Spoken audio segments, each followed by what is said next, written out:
सभी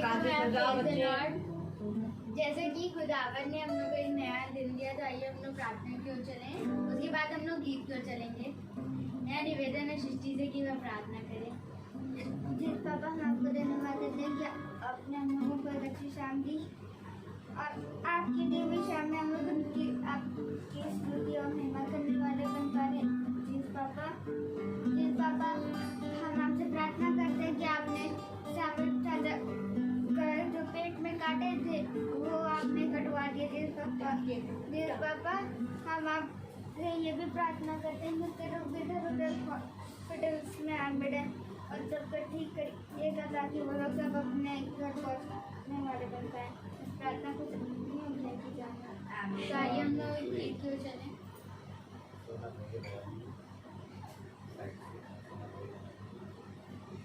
Praise the Lord. Praise the Lord.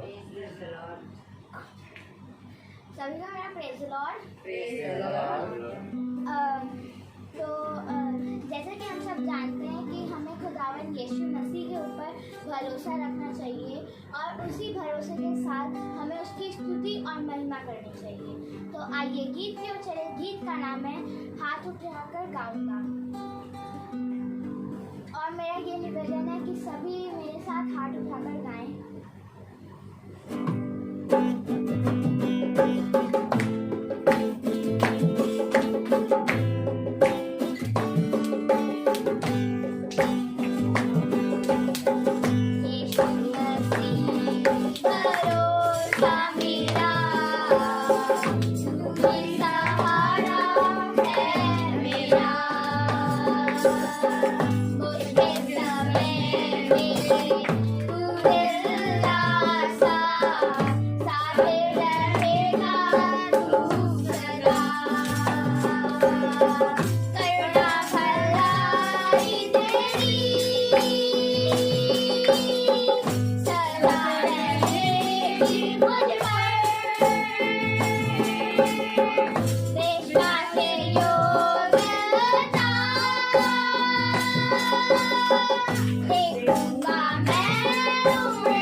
देखूंगा मैं उम्र भर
दूंगा मैं उम्र भर। हम हाथ उठाकर गाएंगे, यीशु तेरा नाम है ऊंचा। हम हाथ उठाकर गाएंगे, यीशु तेरा नाम है ऊंचा। हम हाथ उठाकर गाएंगे, यीशु तेरा नाम है ऊंचा। हम हाथ उठाकर गाएंगे, यीशु तेरा नाम है ऊंचा। यीशु तेरा नाम है ऊंचा। यीशु तेरा नाम है ऊंचा। यीशु तेरा नाम है ऊंचा। Praise Lord, praise the Lord। Praise the Lord।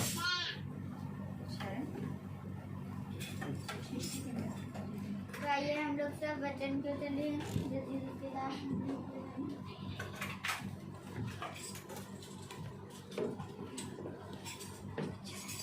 Praise the Lord, Praise the Lord। Hallelujah. Hallelujah। जैसा कि आज हमारे बीच में प्रभु के दास खुदा ने भेजा एकदम टाइम पे, प्रेज़ द लॉर्ड, अलीगढ़ से Praise the Lord। हमारे बीच में पास्टर राजेंद्र जी, हमारे मामू जो लगते हैं, वो आए हुए हैं। और खुदावन का कलाम हमें यही बताता है कि समय समय पर तेरे पास मैं अपने अभिषिक्तों को भेजूंगा, और क्या ही धन्य है वे जो मेरे अभिषिक्तों को पूरी रीति से आदर और महिमा देगा और जो उसकी सुनेगा। क्योंकि मैं तुमको सच कहता हूँ कि देखो समय निकट है, अब और तब में बात है। इसलिए हर समय चौकस रहो, तैयार रहो, क्योंकि तुम्हें नहीं मालूम कि कब वो घड़ी आ जाएगी।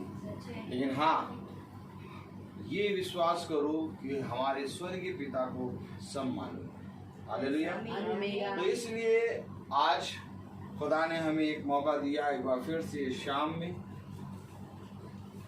और खुदा के दास जो कि दूर से आए हैं, और हमें एक मौका मिला कि हम उनके द्वारा खुदा की आत्मा में के द्वारा बहुत से वचन को जाने और उसको जानकर उसको सुनकर समझें।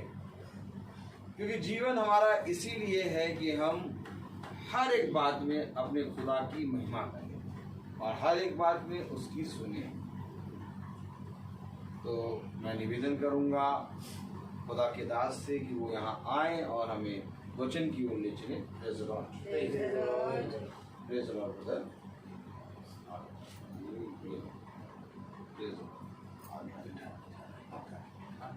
Praise the Lord. Praise the Lord। Hallelujah. Hallelujah. और बाइबल इस प्रकार से कहती है परमेश्वर के लोगों, क्योंकि जहाँ परमेश्वर का आत्मा है वहाँ स्वतंत्रता है, वहाँ किसी प्रकार की बंदिश नहीं।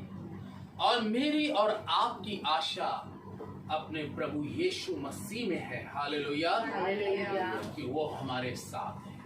आमीन। प्रभु के वचन में जाने से पहले एक गीत गाऊंगा, बस जाओ तुम मन मंदिर में अंतर्यामी प्रभु। और जब हम इस गीत को गाते हैं, खुदा ने हमें हाथ दिए हैं, तालियों को भी बजा सकते हैं। जिनको आता है वो मेरे साथ गा सकते हैं। Praise the Lord Jesus। Praise the Lord।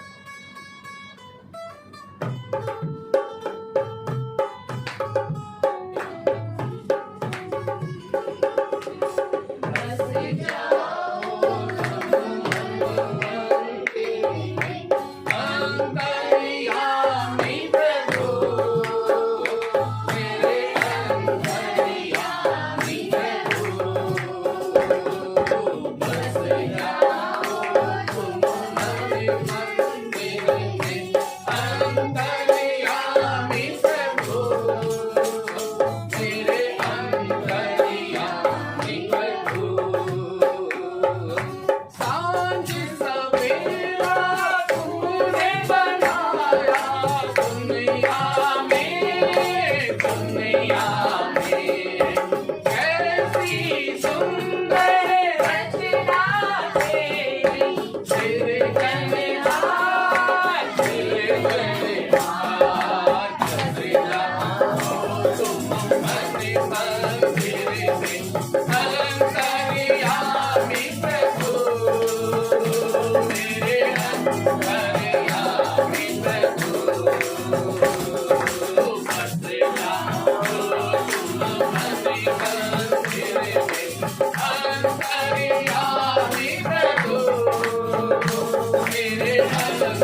Hallelujah. बस जाओ तुम मन मंदिर में अंतर्यामी प्रभु।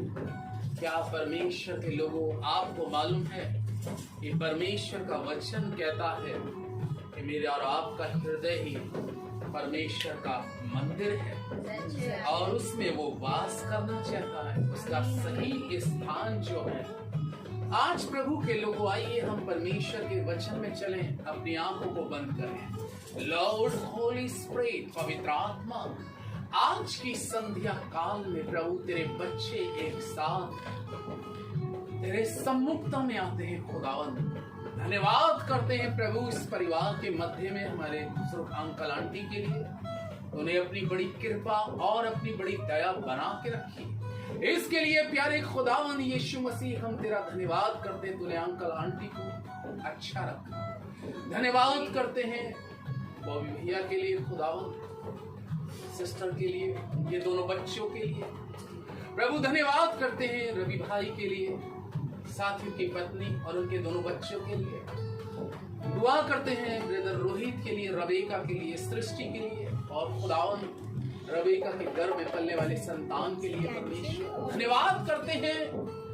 तेरी उपस्थिति में जब आज हम आए हैं खुदावन, तो हम अपनी जो भी आदमी भेंट चढ़ाते हैं खुदावन, वो तुझे पसंद आए, तुझे ग्रहण योग्य ठहरे। आज के वचन पर हम तेरी विशेष आशीष मांग लेते हैं। उद्धार करता प्रभु यीशु के नाम से मांगते हैं, आमीन आमीन आमीन आमीन। परमेश्वर के लोगों, आज की इस पवित्र उपस्थिति में, इससे पहले कि मैं आपके बीच में उस परमेश्वर के जीवित कलाम को शेयर करूं, आज हम वर्तमान समय में क्या देखते हैं कि मनुष्य अपने जीवन को लेकर बहुत भयभीत है और इंसान आज के समय में बहुत बड़े वातावरण में डर के पाया जा रहा है। और अपने बचाव के लिए, आज अगर हम बात करें अपने बचाव के लिए, अपने शरीर के बचाव के लिए, मनुष्य सांसारिक रीति से हर एक वो उपाय कर रहा है, हर वो काम कर रहा है कि किसी भी तरीके से वो अपने जीवन को क्या कर सके, बचा सके। और बचाव के लिए लोग बाग घर के अंदर में मास्क लगाना, सैनिटाइजर बार बार करना, ये सारी चीजें हम देख रहे हैं। एक दूसरे से सोशल डिस्टेंसिंग बनाना।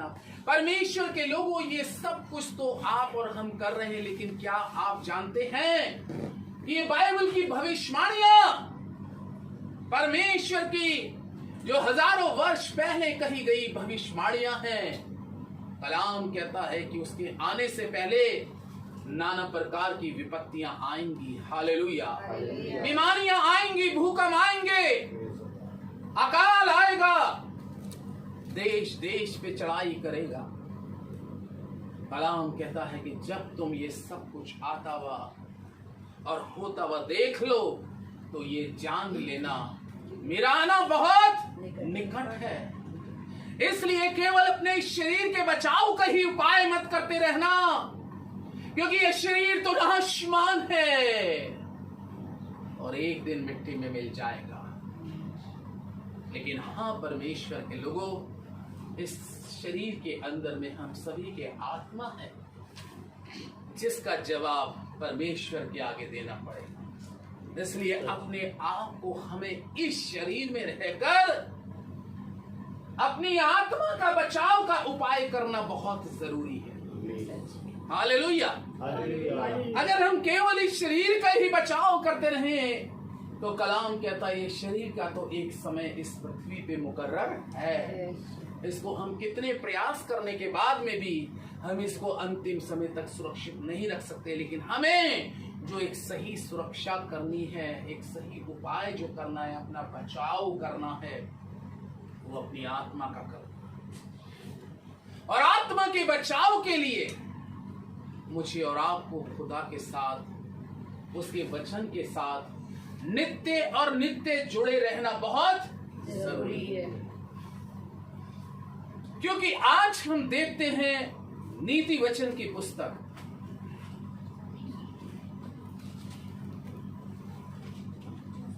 11 अध्याय।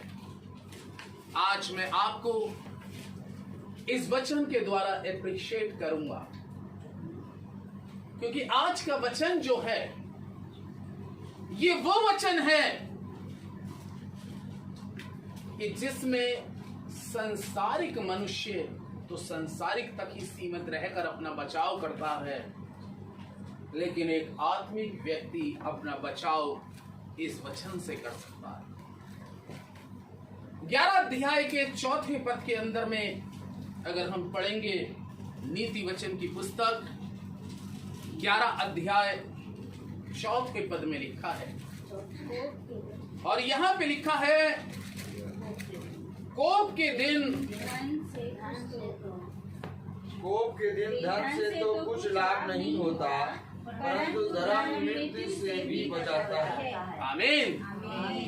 परमेश्वर के लोगों, आज सुलेमान, ये बहुत गहरा संदेश है, ये बहुत गहरा संदेश है, और इतना गहरा संदेश है कि इसकी एक एक बात को अगर आप बारीकी से समझें और बारीकी से इसको सुने और अपने मन, अपने ध्यान को पूरी तरीके से यहां पर ले आए।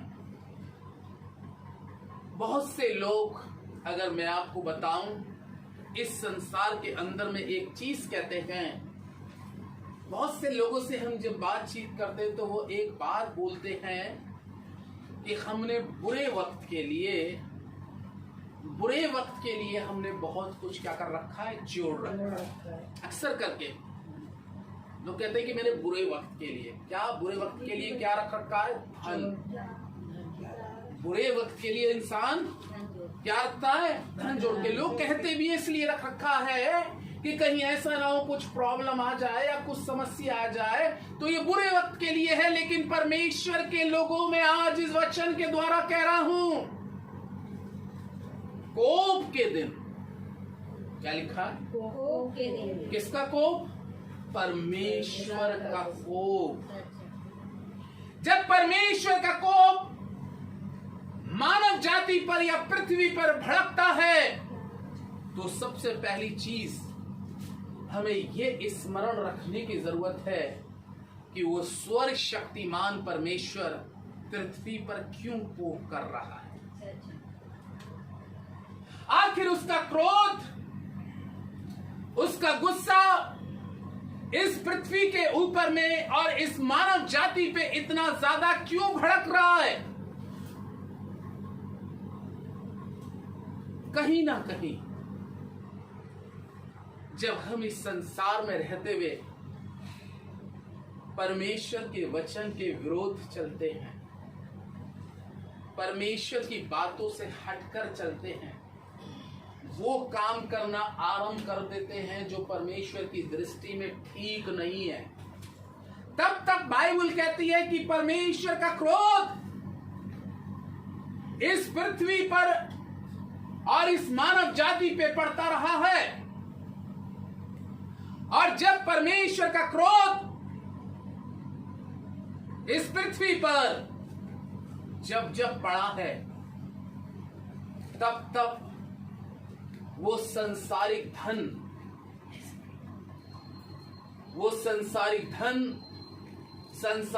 संपत्ति, संसार की दौलत जो मनुष्य ने अपने बुरे वक्त के लिए रख रखी थी, वो परमेश्वर के क्रोध के सामने वो उसकी धन संपत्ति भी सब कुछ रखी रह जाती है, क्योंकि कलाम कहता है कि कोप के दिन धन से कुछ लाभ नहीं होता। आमीन। आमीन। किससे लाभ नहीं होता? धन से। धन से कोप के दिन। अब आप सोच सकते हैं कि अगर परमेश्वर का क्रोध, अगर मैं कहूं, एक उदाहरण देकर बात करता हूं, कलाम कहता है सदोम और अमोरा के लिए, सदोम और अमोरा के लिए परमेश्वर का वचन कहता है कि उसका पाप, उसका गुनाह सदोम और अमोरा का कहां तक पहुंच गया? परमेश्वर के सामने पहुंच। तब बाइबल में लिखा है कि सदोम और अमोरा के लिए परमेश्वर का कोप क्या हुआ था? भड़क उठा था। हालेलुया। किसके लिए भड़क उठा था? ऐसा नहीं है कि सदोम और अमोरा में दौलतमंद नहीं होंगे, ऐसा नहीं था कि सदोम और अमोरा में बहुत बड़े बड़े पैसे वाले या बहुत बड़े बड़े रिच नहीं होंगे। सब कुछ सबों के पास था, लेकिन उसके बाद में जो सदोम और अमोरा के जो काम थे, सदोम और अमोरा के जो बुरे काम थे, उसके कारण परमेश्वर का क्रोध सदोम और अमोरा पर पड़ना शुरू होने वाला ही था। लेकिन उसने एक बात जानी कि इससे पहले कि मैं सदोम और अमोरा को नाश करूं, उसने अपने दोस्त, अपने मित्र, जिसको उसने अब्राहम के बारे में कहा, अब्राहम पर ये बात को क्या कर दिया? प्रकट कर दिया। हालेलुया। याद रखिएगा, खुदा अपने दासों पर जो नित्य उसकी संगति में बने रहते हैं, नित्य उसके पास बने रहते हैं, नित्य वचन में चलते हैं, उसमें प्रकट कर देता है। लेकिन जब ये बात अब्राहम के ऊपर में प्रकट हो गई, तो अब्राहम को वहां पर ये चिंता हुई कि मेरा भतीजा लूत भी तो सदोम और अमोरा में।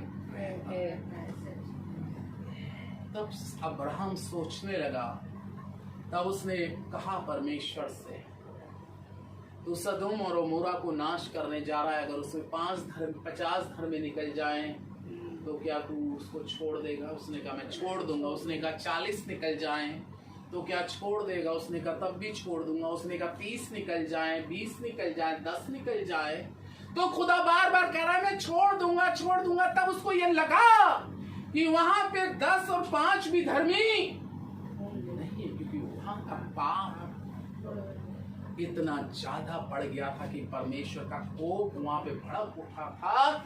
लेकिन वचन एक चीज कहता है, वचन कहता है मैं कि धर्मी को दुष्ट के साथ नाश होने नहीं दूंगा।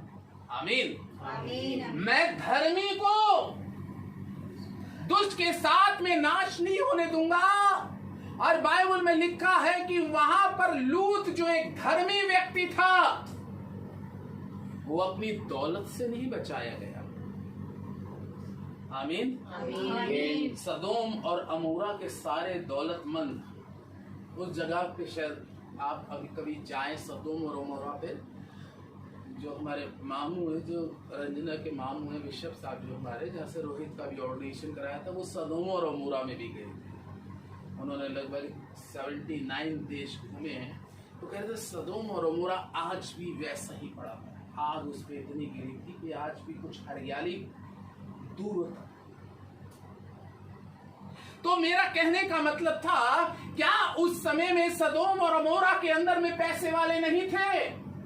क्या बड़े दौलतमंद या उस समय सदोम और अमोरा का कोई बड़ा राजा नहीं था? ये सब कुछ था, सब कुछ इंसान के पास में था, लेकिन सब कुछ इंसान को खुदा ने बेफराद देने के साथ साथ क्या देखा कि ये तो पाप और गुनाह में क्या हो रहे बढ़ रहे हैं। तब बाइबल में लिखा है उसका क्रोध भड़का और उसने सदोम और अमोरा में से लूत को बचाया, उसकी पत्नी को भी बचाने का उपाय किया। और वचन में लिखा है कि उसकी पत्नी ने वो काम किया जो उसकी दृष्टि में ठीक नहीं था, पीछे मुड़ के क्या किया? देख लिया। कोप के दिन धन से तो कुछ लाभ नहीं होता। अगर हम इस पीरियड में, इस कोरोना काल में भी अगर बात करें, जो क्योंकि हमने ये समय देखा है, तो इस पीरियड के अंदर में हमने और आपने अपनी आंखों से ऐसे बड़े बड़े पैसे वालों को, जिनके पास में शायद रकम बैंकों में इतनी ज्यादा है और इतना सब कुछ होने के बाद में भी उनके लेकिन अपने क्या नहीं हो पाए, बच नहीं पाए। जो बुरे वक्त के लिए रखा गया था, लेकिन बुरे वक्त में भी लोग ऑक्सीजन के लिए, सिलेंडर के लिए लोग 1-1 लाख रुपए लेके घूम रहे थे कि मैं अपने मरीज को बचा लूं, लेकिन वो लाख रुपए भी, 2 लाख रुपए भी क्या नहीं है, काम नहीं आए।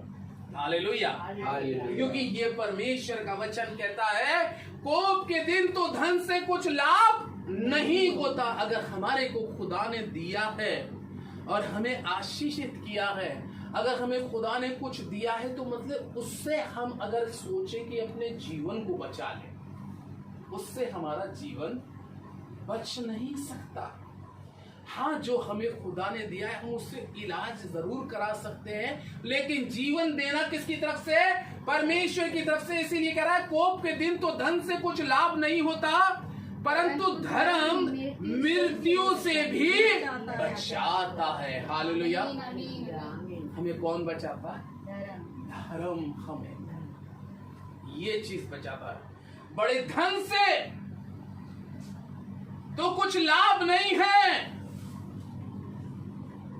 लेकिन धर्म मृत्यु से भी, आने वाली मृत्यु, आने वाले संकट से।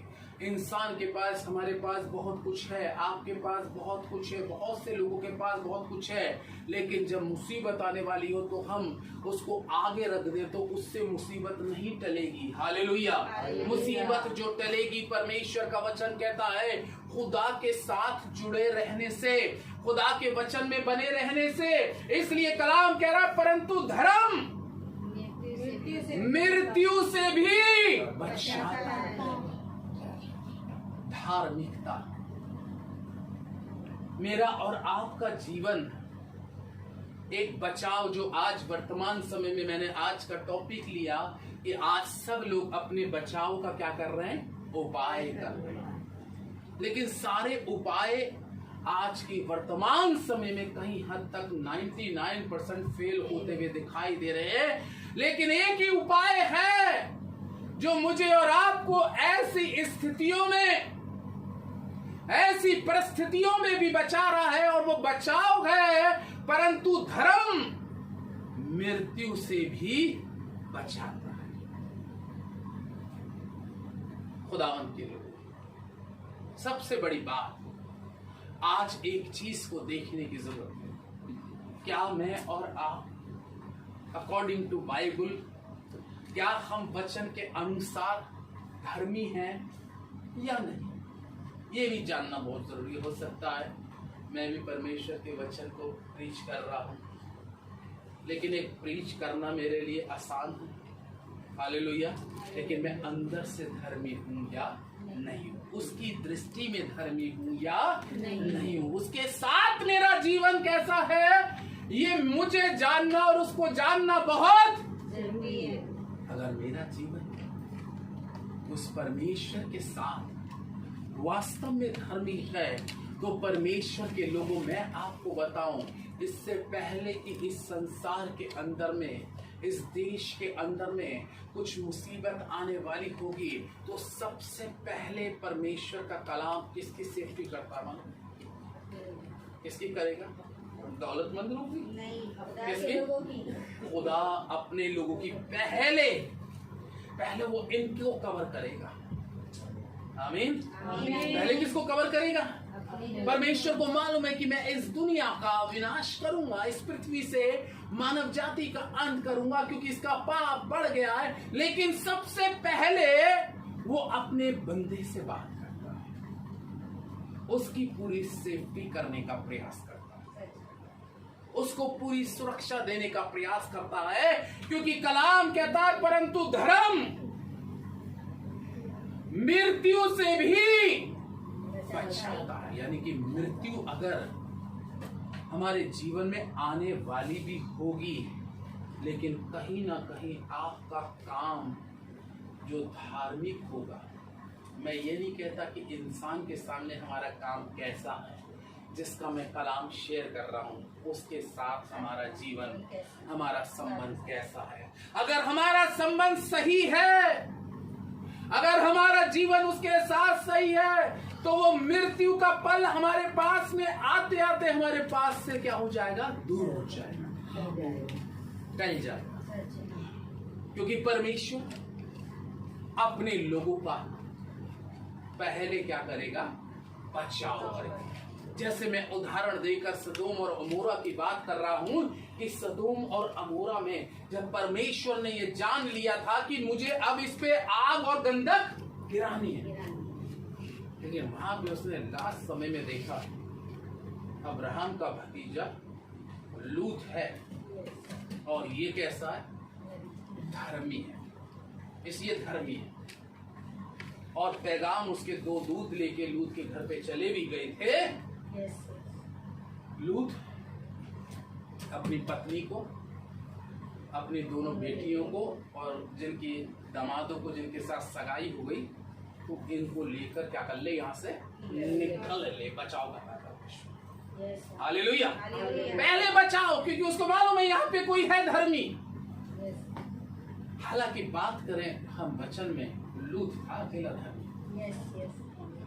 पूरा घर नहीं था। लेकिन बाइबल कहती है कि अगर एक धर्मी होगा तो उसके द्वारा पूरा घराना भी बच सकता है। इसलिए लूत ने अपनी पत्नी से भी ये बात कही, अपनी दोनों बेटियों से भी ये बात कही, अपने दोनों दामादों से जिनके साथ सगाई हो गई थी।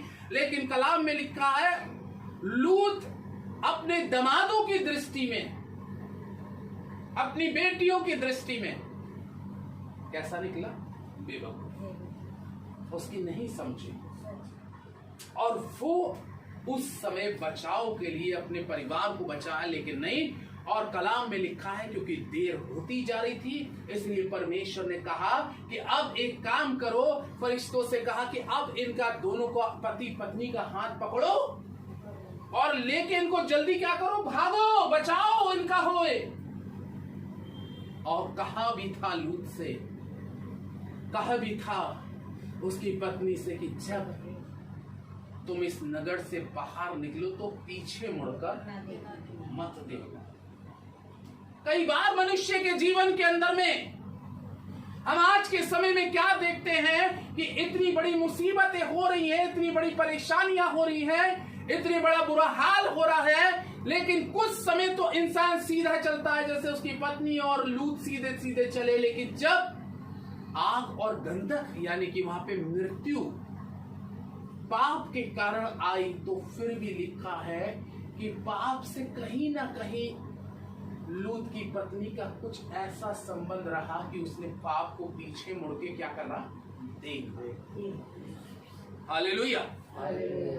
देखने के कारण, उस पाप को देखने के कारण हम क्या देखते हैं कि उसका वहीं पर नमक का क्या बन गया? ढेर बन गया। हालेलुया। वहीं पर। लेकिन बचाव सही किसका हुआ? लूत का हुआ। कोप के दिन धन से तो कुछ लाभ नहीं होता। ये अलग बात है कि किसको खुदा ने क्या दिया है, कितना दिया है, कितना उसके पास है। लेकिन अगर मैं बचाव वाली बात करूं तो इंसान का सब कुछ आज के वर्तमान समय में और लूत के समय में सदोम और अमोरा में जब आग गिरी थी तो सबका सब कुछ रखा रह गया। उसमें से कोई भी अपनी धन संपत्ति से, अपनी दौलत से अपने आप को बचा नहीं पाया। लेकिन कौन अपने आप को बचा पाया? किसका उस समय जीवन सुरक्षित रहा?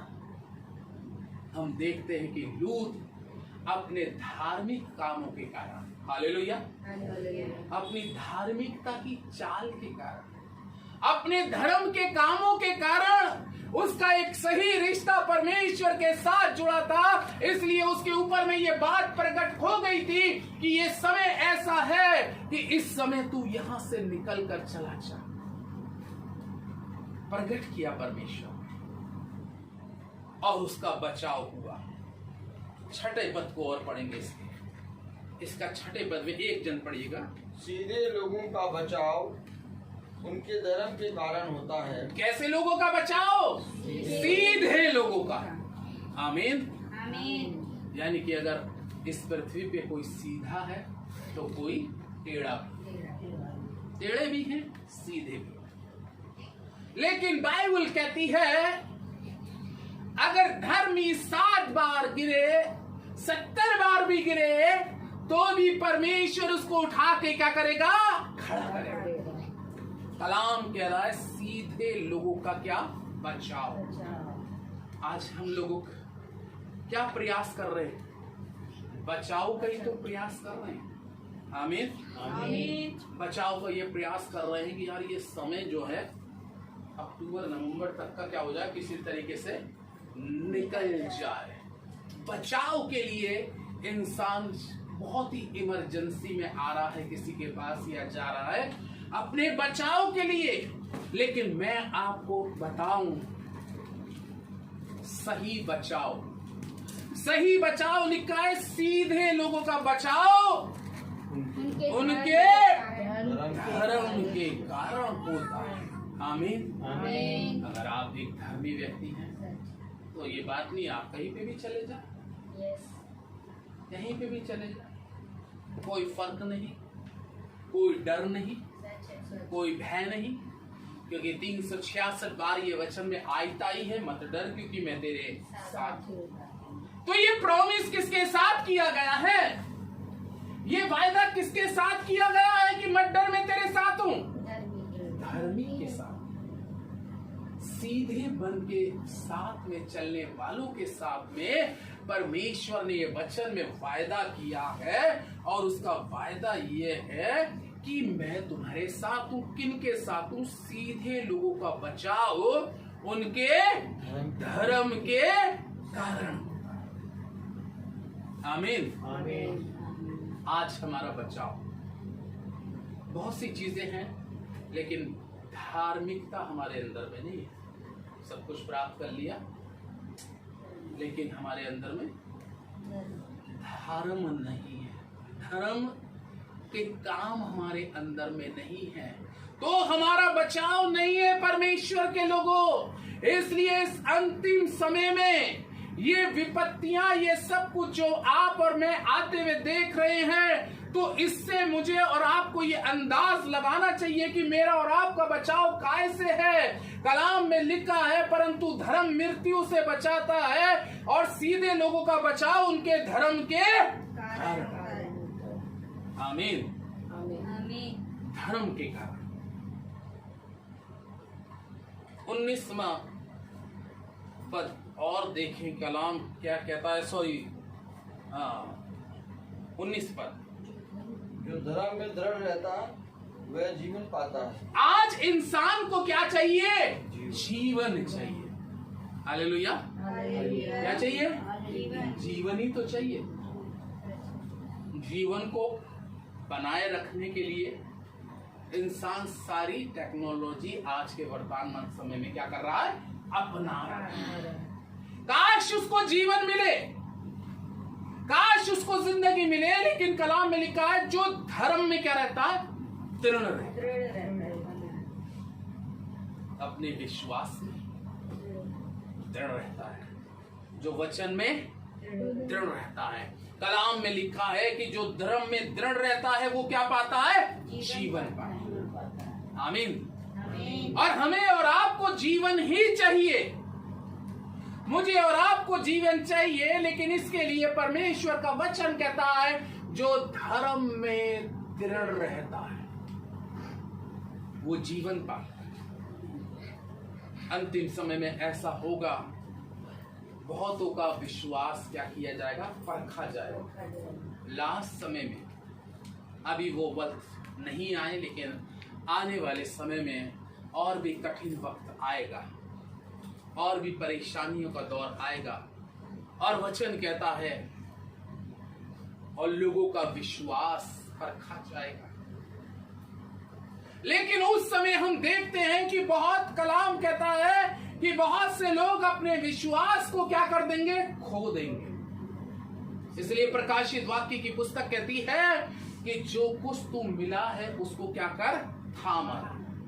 यानी कि तूने जो धार्मिकता की चादर ओढ़ ली है, जो धार्मिकता का झिलम तूने पहन लिया है, उसमें तू हमेशा तैयार रहे, क्योंकि अंतिम समय में बहुतों का ईमान और विश्वास चला जाएगा। वचन कहता है जो धर्म में दृढ़ रहता है वो जीवन पाता है, उसका जीवन की हानि कोई कर नहीं सकता। आमीन, आमीन। उसके जीवन की हानि कोई कर नहीं सकता जो धर्म में दृढ़ रहता है। मैं उदाहरण के तौर पर दानियल की पुस्तक का एक जिक्र आपके साथ शेयर करता हूं। दानियल की पुस्तक में इस प्रकार से लिखा है,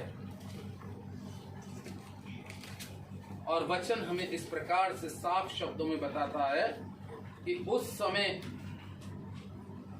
3 शख्स ऐसे हुए जिनका नाम शद्रक, मेशक, अबेदनगो था। अभी मैंने क्या पढ़ा, जो धर्म में दृढ़ बना रहता वो क्या पाता है, जीवन। उस समय के बादशाह नबूकदनेस्सर बादशाह ने एक बाबुल में एक बड़ी मूर्त बना के खड़ी कर दी और कहा कि जो कोई इसे दंडवत नहीं करेगा वो आग के झील में झोंका जाए। लेकिन अभी मैंने बताया जो धर्म में दृढ़ रहता है, जो धर्म में दृढ़ बना रहता है, उसका बचाव परमेश्वर की तरफ से होता है और वो जीवन पाता है। लेकिन नबूकदनेस्सर बादशाह की जो मूर्त खड़ी करी गई है, कलाम में लिखा उसने जो उसको तीनों शख्सों ने 16वें पद से लिखा है, शद्रक, मेशक 3 अध्याय, दानियल 3 अध्याय के 16वें पद से शद्रक, मेशक, अबेदनगो ने राजा को उससे कहा, हे नबूकदनेस्सर, इसके विषय में तुझे उत्तर देने का हमें कुछ प्रयोजन जान नहीं पड़ता। हमारा परमेश्वर जिसकी हम उपासना करते वो हमें उस धधकते हुए भट्टे की आग से बचाने की क्या रखता है, शक्ति रखता है। वरन हे राजा वो हमें तेरे हाथ से भी छुड़ा सकता है, परंतु यदि नहीं तो हे राजा तुझे मालूम हो कि हम लोग तेरे देवता की उपासना नहीं करेंगे और ना तेरी खड़ी कराई हुई सोने की मूर्त को दंडवत करेंगे। ये धर्म में कैसे रहे, आमीन। जो धर्म में क्या रहता है, दृढ़ रहता है, वो क्या पाता है, जीवन पाता है। जब नबूकदनेस्सर बादशाह को यह बात मालूम हुई, मेरी हुक्म को ऐसे 3 शख्स जिन्होंने मेरे हुक्म को टाल दिया, मेरे राज्य में मेरी बात को उन्होंने हल्के में लिया, बहुत क्रोध में आ गया बादशाह। और वचन में लिखा है 19वें पद में, तब नबूकदनेस्सर क्या हुआ, झुंझला उठा और उसके चेहरे का रंग शद्रक, मेशक, अबेदनगो के प्रति बदल गया और उसने आज्ञा दी कि भट्टे को 7 गुना अधिक धधका दो। देखते हैं जिस खुदा की जिसकी आराधना करते हैं क्या वो आग से बचा सकता है, लेकिन जो धर्म में क्या रहता है, दृढ़ बना रहता है। आमीन। 7 गुना भट्टे की आग को जो बढ़ाया गया होगा, तो आज का कोरोना वायरस उसके आगे कुछ नहीं है। अब आप इस चीज को लगा दीजिए।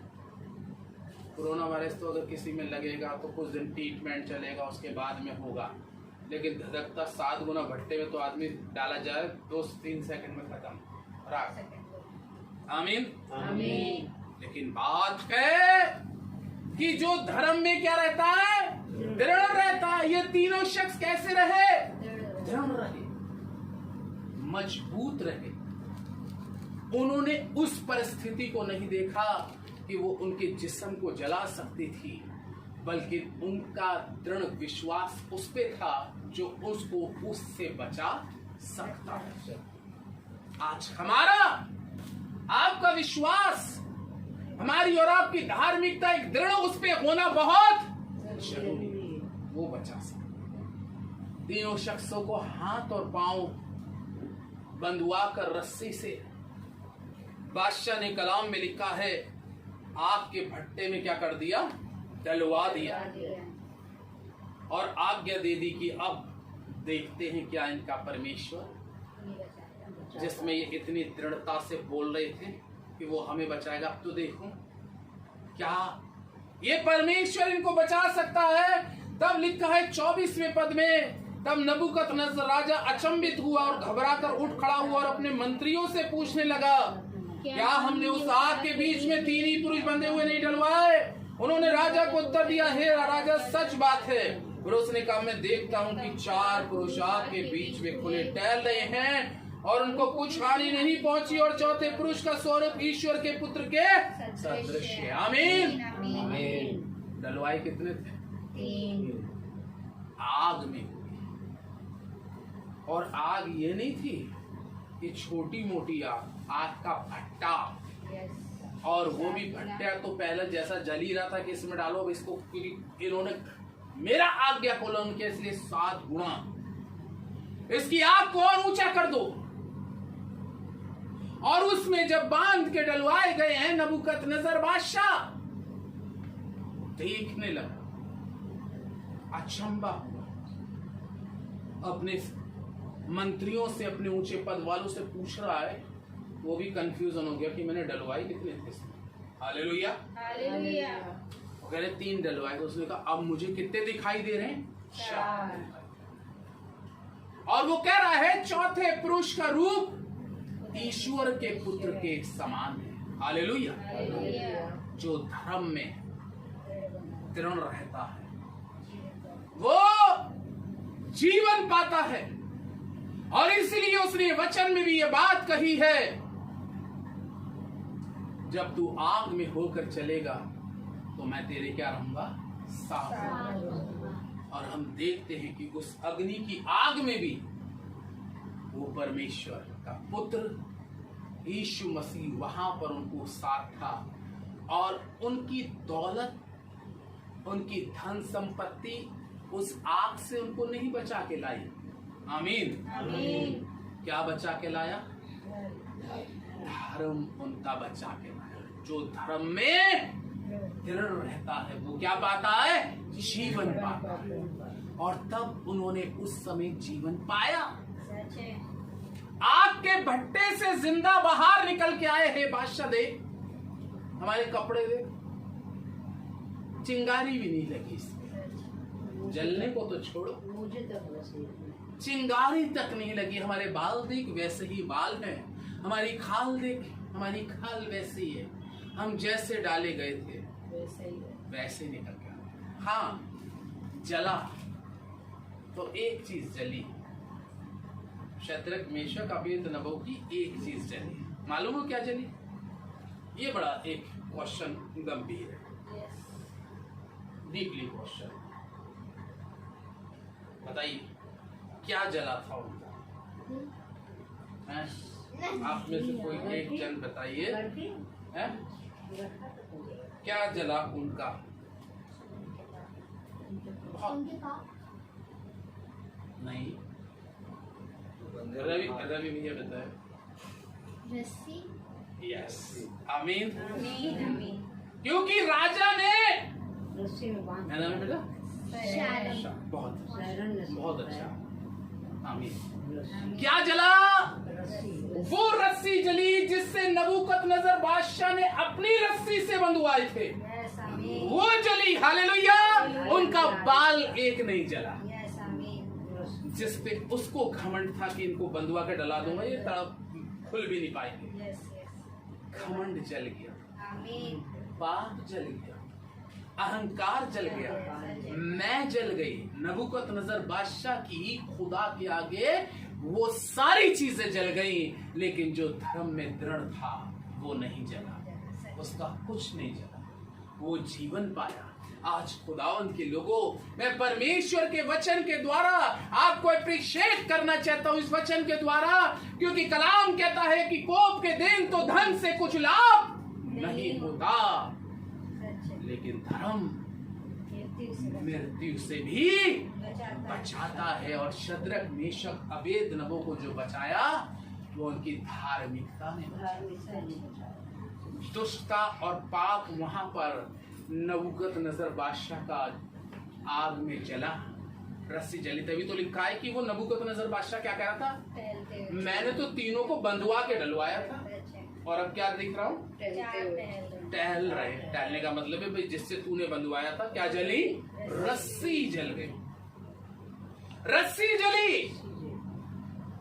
वो रस्सी जली जिससे नबूकदनेस्सर बादशाह ने बंधवाया था, लेकिन वो धर्म की उनकी रस्सी नहीं जली जिसमें वो बंधे हुए थे। आमीन। खुदा के प्रेम में ऐसे ही लिपटे रहिएगा, प्यार में बने रहिएगा, सब कुछ जल जाएगा, लेकिन जो धर्मी है वो हर स्थिति और परिस्थिति में सुरक्षित रहेगा, क्योंकि खुदा उसको जीवन देगा। क्योंकि जीवन और मृत्यु परमेश्वर के हाथ में है, और इस बुरे वक्त में वो आपको हर आने वाली बलाओं से, आने वाली आजमाइशों से, आने वाली परीक्षाओं से बचाएगा, क्योंकि जहां खुदा की प्रेजेंस है वहां पे कोई दुष्ट घुस नहीं सकता। इसलिए कलाम कहता है जो धर्म में दृढ़ रहता है वो जीवन पाएगा। खुदावंत के लोगों, जैसे आज वर्तमान समय में आप अपने विश्वास में, अपनी पवित्रता में, इस संगति में दृढ़ हैं, उसके आगमन तक ऐसे दृढ़ रहें। वो आपको हमेशा बचाएगा और आपकी सहायता करेगा। खुदावंद इस वचन पर आशीष दे। आमीन। आइए हम लोग अपनी आंखों को बंद करेंगे, परमेश्वर के उपस्थिति में सर को झुकाएंगे, दुआ करेंगे। महान जीवते पवित्र पवित्र अनुग्रहकारी और दयालु और सामर्थी परमेश्वर, राजाओं के राजा और प्रभुओं के प्रभु, सनातन काल के परमेश्वर यहोवा, आज मैं आपका धन्यवाद करता हूं पवित्र परमेश्वर। हालेलुया हालेलुया, तेरा धन्यवाद हो, तेरी स्तुति हो कि हमारा बचाव हमारी दौलत से नहीं है, हमारा बचाव हमारी काबिलियत से नहीं है, हमारा बचाव हमारे अपने किसी सगे संबंधी से नहीं है, हमारा बचाव है तेरे वचन से। क्योंकि वचन नहीं शद्रक मेशक नबी को आग से बचाया, उसी परमेश्वर ने आज हमें बचाया है। खुदावन, हम अपने हाथों को उठा के उस परमेश्वर का धन्यवाद करें कि उसकी दया से आज हम लोग सुरक्षित हैं। दुआ करते हैं पवित्र परमेश्वर, तू अपना हाथ इस घर पर, इस कलीसिया पे बनाए रख परमेश्वर। बड़े से लेके छोटा बच्चा तक परमेश्वर तेरे हाथों में सुरक्षित रहे। और तेरे कलाम में ये परिवार जैसे प्रति शाम को परिवार जुड़कर एक साथ तेरी आराधना करता है, क्या ही सुहावनी है वो बात कि भाई और बहन आपस में मिलकर तेरी आराधना करें, क्योंकि ये उस उत्तम तेल से बढ़कर है जो हर उनके सिर पे डाला गया। हालेलुया। ये बहुत मुबारक वो पल होता है कि परिवार तेरी संगति में तेरी आराधना करे। खुदावन तेरा धन्यवाद करता हूँ कि तू हमें आज यहाँ पे लेके आया और हमने इनके साथ ये ऑनलाइन जो तेरा वचन दिया, आज जितने लोग तेरे कलाम को सुनते हैं पवित्र आत्मा वो तेरे नाम से आशीष होने पाए। तू आशीष कर आपका धन्यवाद करते हुए एक एक जीवन को तेरे हाथों में सौंपते हुए इस प्रार्थना विनती को उद्धार करता प्रभु यीशु के नाम से मांगता हूँ, आमीन। आए हमारे बाप तू जो आसमान पे है, तेरा नाम पाक माना जाए, तेरी बादशाह आए, तेरी मर्जी जैसे आसमान में पूरी होती है जमीन पे भी हो। हमारी रोज की रोटी आज हमें बख्श दे, जिस तरह अपने कसूर वालों को माफ करते हैं, तू भी हमारे कसूर को माफ कर। मैं आजमाइश न पड़ने दे बल्कि बुराई से बचा, क्योंकि बादशाह कुदरत जलाल हमेशा तेरी है, आमीन। हमारे खुदावन यीशु मसीह का फजल, खुदा बाप की मोहब्बत और पाक रूह की रिफाकत और शराकत हमें सर एक विश्वासी जन के साथ अब से लेके दूसरे आगमन तक होती रहे, आमीन। Praise the Lord. प्रभु आप सभी को आशीष और बरकत दे। जय मसीह। धन्यवाद धन्यवाद सारी आशीषों के स्रोत, धन्यवाद धन्यवाद धन्यवाद धन्यवाद सारी आशीषों के स्रोत, धन्यवाद सारी आशीष